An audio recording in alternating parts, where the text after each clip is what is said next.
মেহেদি বলল, ভালো আছেন স্যার? যেহেতু বলেছি চায়না থেকে আসছি, তাই চায়না ভাষায় কথা বলতে হবে, নইলে ধরা পড়ে যাব। কিন্তু চায়না ভাষা তো আর পারি না আমি, তাই উল্টাপাল্টা যা পারবো তাই বলবো। আর মারিয়া তো আছেই, বাংলা বলবে। আমি বললাম, চাচু। মেহেদি বলল, বাবা এসব কি বলে? মেয়র বলল, আরে বোকা, উনি তো চায়না থেকে আসছে, তো চায়না ভাষায় তো বলবে, তাই না? মারিয়া বলল, উনি বলেছেন আমি ভালো আছি, আপনারা কেমন আছেন? মেয়র বলল, জি ম্যাডাম, আমরা তো আর চায়না পারি না। মারিয়া বলল, আপনি বাংলা বলেন, আমি চায়নাতে ওনাকে বুঝিয়ে দিব। মেয়র বলল, আমিও ভালো আছি। তাহলে কি আমরা ডিলের ব্যাপারে কথা বলতে পারি? মারিয়া বলল, চুং চাংচা, বাকা চুক্কা মা, পাকালিকা, মুখা চাকা বি চুকা, চা চুমু চাকা নিবাচা, অকামুচা চুকা বুকা খা। আমি বললাম, অলি অলি ফা, মাকা চুক্কা মা, চুমু চুমা খা। মেহেদি বলল, বাবা তোমাকে কি আমাকে চুমা দিতে বলছে? মেয়র বলল, আরে হতচ্ছাড়া, চায়না ভাষা বলছে। মারিয়া বলল, আপনি যে কালো ধান্দা করেন এগুলো উনি বিশ্বাস করে না, তাই আপনাকে বলতে হবে কোথায় কি করছেন। মেয়র বলল, এগুলা কি বলছেন? এগুলো তো বলা যাবে না, পরে যদি সমস্যা হয়ে যায়। আমি বললাম, মালুফি কুচু, ফামি চুমলা, কুলি কুদি চাক, মি হুগা হুগা। মেহেদি বলল, বাবা ওই শালা কি তোমাকে বকা দিচ্ছে?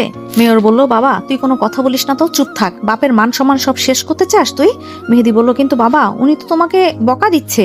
মেয়র বলল, তুই যদি আর একটা কথা বলিস তোকে আমি এক্ষণ গুলি করে দেব। আমি বললাম, ওলে ওলে মিচু চামা ফি হুগা হুগা। মেহেদি বলল, বাবা দেখো আবারও বকা দিচ্ছে, দাঁড়া দেখাচ্ছি তোকে বকা কাকে বলে। মেয়র বলল, তোকে আমি আজকে গুলি করে মেরেই ফেলবো। মারিয়া বলল, আপনারা চুপ করেন, নইলে কিন্তু উনি এখান থেকে চলে যাবে, আর তাড়াতাড়ি বলেন যা বলার। মেহেদি বলল, ওগা ওগা মা ফুকা চুক্কা ফা, ফুগা হুগা তোরে তোরে। মেয়র বলল, বাবা তুই এগুলা কি বলছিস? মেহেদি বলল, বাবা আমি চায়না ভাষা বলছি। হয়েছে না? মেয়র বলল, তুই চায়না ভাষা পারিস নাকি?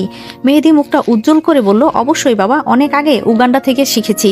মেয়র বলল, হতচ্ছাড়া, উগান্ডার ভাষা কি এগুলা নাকি? আমি বললাম, হুয়াও হুয়াও, হুগা তরে তরে। মেহেদি বলল, তোকে তোকে হুগা হুগা।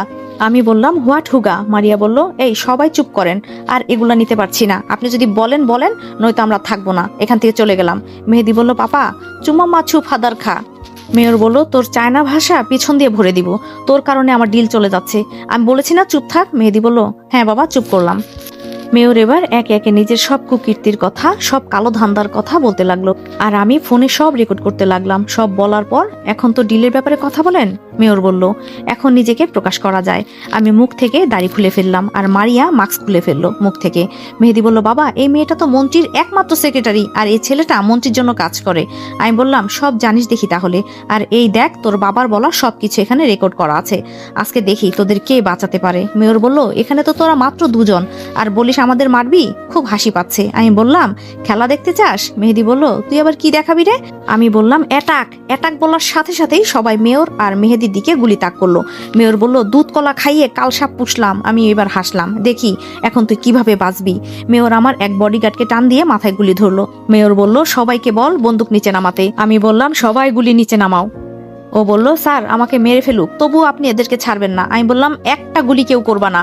মারিয়া বলল, কিন্তু ওরা তো চলে যাবে। আমি বললাম, চলে যাক, কিন্তু তাই বলে একজনকে মেরে ফেলবো নাকি?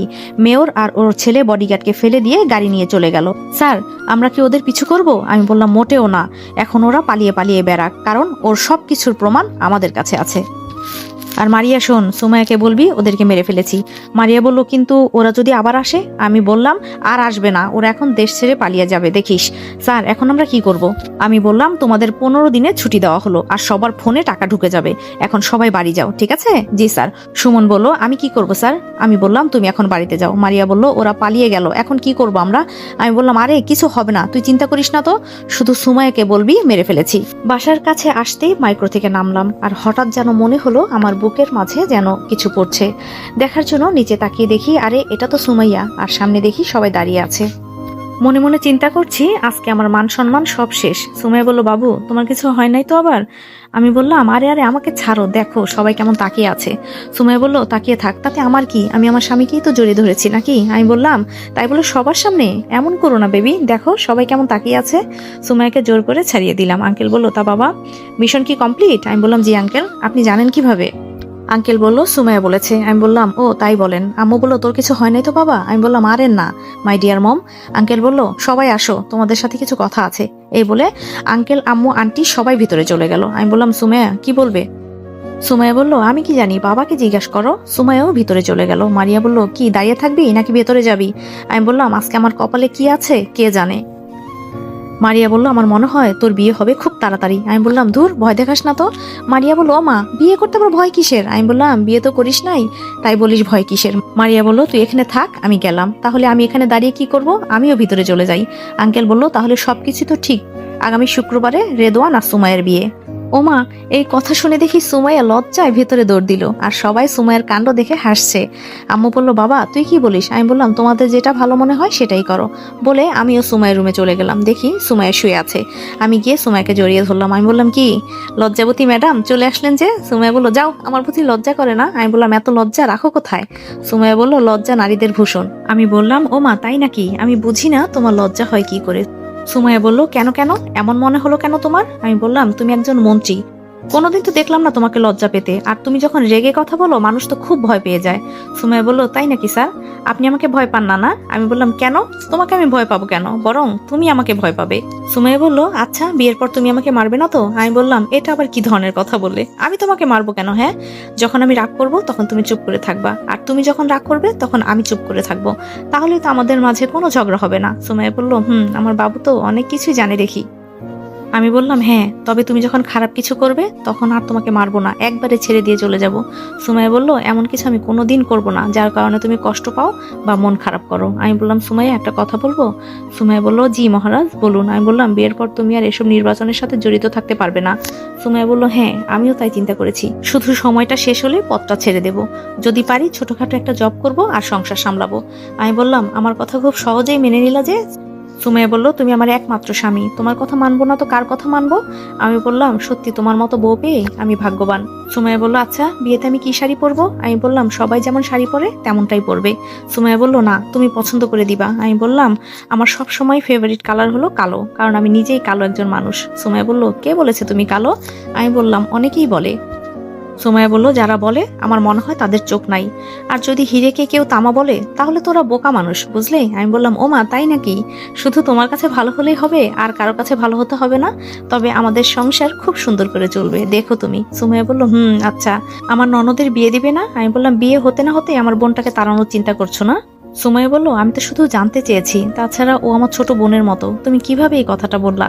আমি বললাম, জানো সুমাইয়া, আমি আমার মা আর বোনের জন্য শুধু বেঁচে আছি, না হলে কবে ওই মেম্বারকে মেরে জেলে চলে যেতাম। সুমাইয়া বলল, মেম্বারটা আবার কে, আর তুমি তাকে মারবে কেন?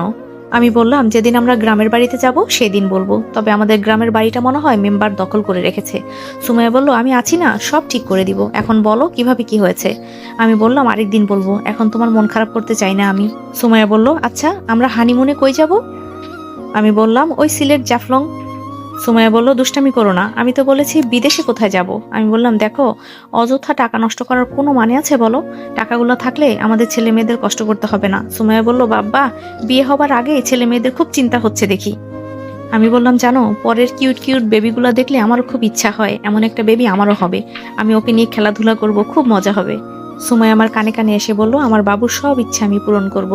আমি বললাম, তোমার ঠোঁটগুলো খুব সুন্দর, একটা কামড় দেই? সুমাইয়া বলল, যদি ইচ্ছা করে দাও, আমি কি না করেছি? আমি বললাম, না, এসব ইচ্ছা সব বিয়ের পরে হবে, এখন না। সুমাইয়া বলল, আচ্ছা, আমার দেখা একটা জিনিস কি জানো, বিয়ের আগে অনেকেই তার বয়ফ্রেন্ডের সাথে রুম ডেট করে, আসলে কি এটা ঠিক? আমি বললাম, ওইসব ছেলে আর মেয়েদের কি করা উচিত জানো, শরীরটা পুরোটা মাটির নিচে ঢুকিয়ে শুধু মাথাটা উপরে রাখতে হবে, তারপর পাথর মারা উচিত যতক্ষণ পর্যন্ত না মরে, ওরাও তো একদিন বিয়ে করবে, এমন কেন করে? সুমাইয়া বলল, বড় কথা কি জানো, তুমি যেমন, তোমার জীবন সাথীও ঠিক তেমনই হবে। আমি বললাম, আমি তো মেয়েদের সাথে কথা বলতেই পারি না, আবার প্রেম। সুমাইয়া বলল, তাহলে আমার সাথে কি? আমি বললাম, তুমি তো আমার বউ লাগো। সুমাইয়া বলল, তবে আমি তোমার মতোই পবিত্র, কোনো পুরুষের হাত লাগে না আমার শরীরে, শুধু তুমি ছাড়া। আমি বললাম, এজন্যই তোমাকে আমি এত ভালোবাসি। সুমাইয়া বলল, আমিও তোমাকে ভালোবাসি। মারিয়া বলল, ম্যাম, আমি কি করবো এখন তাহলে? সুমাইয়া বলল, এই ছাড়ো, মারিয়া দেখছে। আমি বললাম, দেখুক, মারিয়া তুই চলে যা, আজকে তোর ছুটি। মারিয়া বলল, তুই বললে তো আর হবে না। আমি বললাম, আমি বলছি তুই যা, এখন মনে কর আমি তোর বস। সুমাইয়া বলল, মারিয়া চলে যাও, আজকে তোমার ছুটি। আমি বললাম, মারিয়া দাঁড়া দাঁড়া, সুমাইয়াকে ছেড়ে দিয়ে। মারিয়া বলল, হ্যাঁ বল, কি হয়েছে? আমি বললাম, একটা মেয়েকে তোকে খুঁজে বের করতে হবে। মারিয়া বলল, কোন মেয়ে? আমি ফোনটা বের করে বললাম, এই মেয়েটাকে খুঁজে বের করতে হবে। মারিয়া বলল, আচ্ছা, তুই আমাকে ফোনটা দিয়ে দে, আমি খুঁজে দেখবো নে। আর এই মেয়েটা কে হয় তোর? আমি বললাম, পরে তোকে সব বুঝিয়ে বলবো, তুই আগে ঠিকানাটা খুঁজে বের কর। মারিয়া বলল, ওকে ঠিক আছে। মারিয়া চলে গেল। দেখি সুমাইয়া আমার উপর চোখ লাল করে তাকিয়ে আছে। আমি বললাম, এভাবে দেখছো কেন আমাকে? সুমাইয়া বলল এই মেয়েটাকে আর তুমি চিনো কিভাবে? আমি বললাম আরে বাবু রাগ কেন করো? সুমাইয়া বলল এই তুই আমাকে বাবু বলবি না। আমি বললাম আরে তুই করে কেন বলতেছো? সুমাইয়া বলল তো কি করে বলবো তোকে? হ্যাঁ, আমি বললাম আরে এই মেয়েটাকে আমার বন্ধু ভালোবাসে আর ও গ্রামে চলে গেছে, তাই আমাকে খুঁজে বের করতে হবে। আর তুমি কি না আমাকে? সুমাইয়া বলল সরি সরি বাবু, আর এমন হবে না, না জেনে বলে ফেলেছি। আমি বললাম না জেনে শুনে কেন কথা বলো, আমার কি রাগ হয় না? সুমাইয়া বলল এই দেখো কান ধরলাম, আর হবে না। আমি বললাম আমি কি তোমাকে ছাড়া আর কাউকে ভালোবাসতে পারি বলো? এই কথাটা বলতেই মিতুর কথা মনে পড়লো। কেন জানি মনে হচ্ছে মিতুকে আমি ভালোবেসে ফেলেছি। মাকার মনটাকে কিছুতেই বোঝাতে পারছি না। সুমাইয়া বলল বাবু, এই বাবু। আমি বললাম হ্যাঁ কি হয়েছে? সুমাইয়া বলল কি চিন্তা করছো? আমি বললাম কিছু মানুষের কথা মনে পড়লে খুব কষ্ট হয়।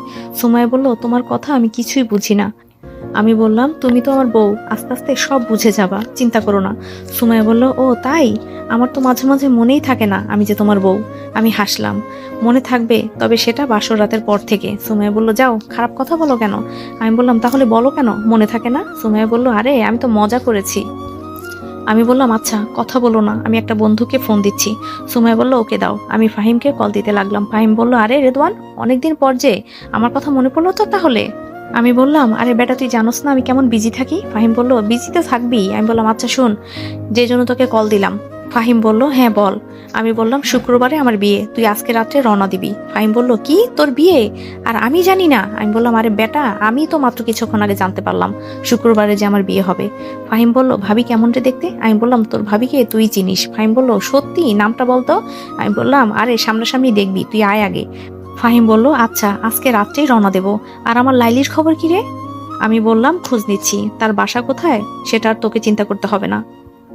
ফাহিম বলল আমি কিন্তু এখানে এসে ওকে প্রপোজ করব। আমি বললাম আচ্ছা করিস, আগে আয়।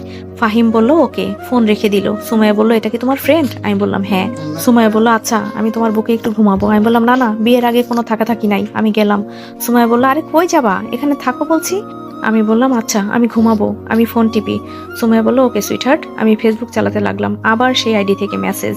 আজকে তো এর খোঁজ নিয়েই ছাড়বো, কে এই মেয়েটা?